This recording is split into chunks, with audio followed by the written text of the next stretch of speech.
अब मैं चल रही हूँ श्री भक्तमल कथा का पाठ करने। भक्तमल कथा में सृष्टि रचनाकार जो है श्री ब्रह्मा जी का इस भक्तमल कथा में क्या लिखा हुआ है ब्रह्मा जी के विषय में, उसका पाठ करने चल रही हूँ। द्वादश प्रधान महाभागवतों में श्री ब्रह्मा जी अग्रगण्य, श्रीमद् भागवत जी में भी यमराज जी ने अपने दूतों से परम भागवतों का वर्णन करते हुए श्री ब्रह्मा जी गणना सर्वप्रथम की थी। अर्थात भगवान के द्वारा निर्मित भागवत धर्म परम शुद्ध और अत्यंत गोपनीय है। उसे जानना बहुत ही कठिन है। जो उसे जान लेता है वह भागवत स्वरूप को प्राप्त कर लेता है।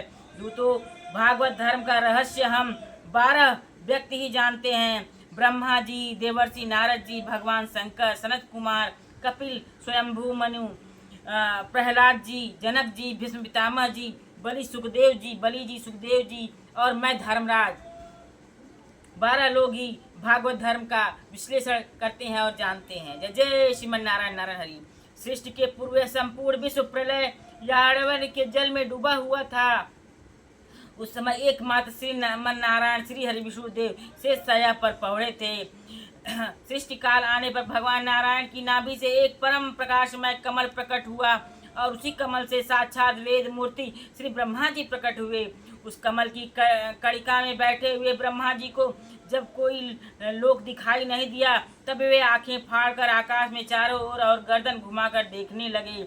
इससे उनके चारों दिशाओं में 4 मुख हो गए। आश्चर्यचकित ब्रह्मा जी कौतूहल बस कमल के आधार का पत्ता लगाने के लिए उस कमल की नाल के सूक्ष्म छिद्रों से होकर उस जल में घुसे, परंतु दिव्य सहस्रों वर्षों तक प्रयत्न करने पर भी कुछ भी पता न मिलने पर अंत में विफल मनोरथ हो वे पुनः कमल पर लौट आए। तदंतर अव्यक्त वाणी की द्वारा तप करने की आज्ञा पाकर श्री ब्रह्मा जी 1 सहस्त्र दिव्य वर्ष पर्यंत एकाग्रचित हो कठिन तप करते रहे।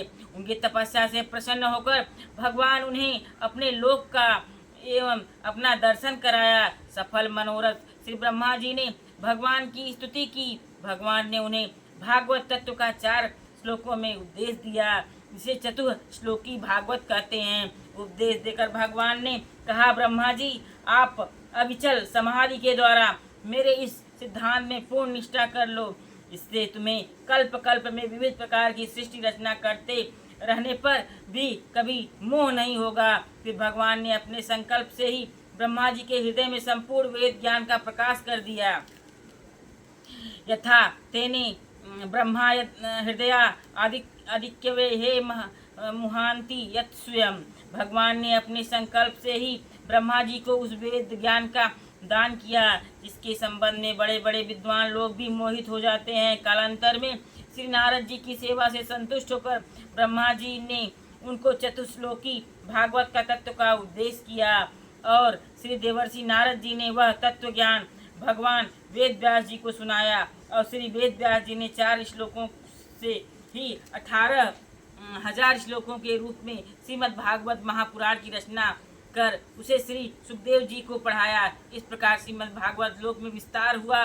भगवान के द्वारा प्राप्त उपदेश का निरंतर चिंतन करते रहने से तथा भागवत स्वरूप का ध्यान करते रहने से श्री ब्रह्मा जी का अपने मन, वाणी और इंद्रियों पर इतना अधिकार हो गया कि सदा सर्वदा जगत प्रपंच में लगे रहने पर भी इनकी वृत्तियां स्वप्न में भी असत्य की ओर नहीं जाती हैं। श्री ब्रह्मा जी के परम सौभाग्य का क्या कहना है, जो कि ये भगवान के समस्त अवतारों के दर्शन स्तवन करते हैं। कल्प प्रति प्रभु अवतार ही इसके अनुसार ब्रह्मा जी के अधिकार काल में 3600 बार भगवान के विविध अवतार होते हैं, क्योंकि एक कल्प ब्रह्मा जी का 1 दिन होता है और 100 वर्ष की ब्रह्मा जी की आयु में 3600 कल्प दिन के उतने ही रात्रि के भी होते हैं। साथ ही प्राय अधिकांशतः अवतार ब्रह्मा जी की प्रार्थना से होते हैं। जय जय श्रीमन नारायण नारायण हरिये, श्रीमन नारायण नारायण हरिये।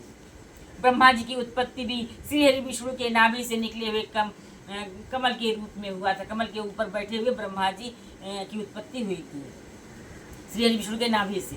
श्रीमन नारायण नारायण हरिये, श्रीमन नारायण नारायण हरिये। जगत पालन श्री हरि विष्णु भगवान की जय हो।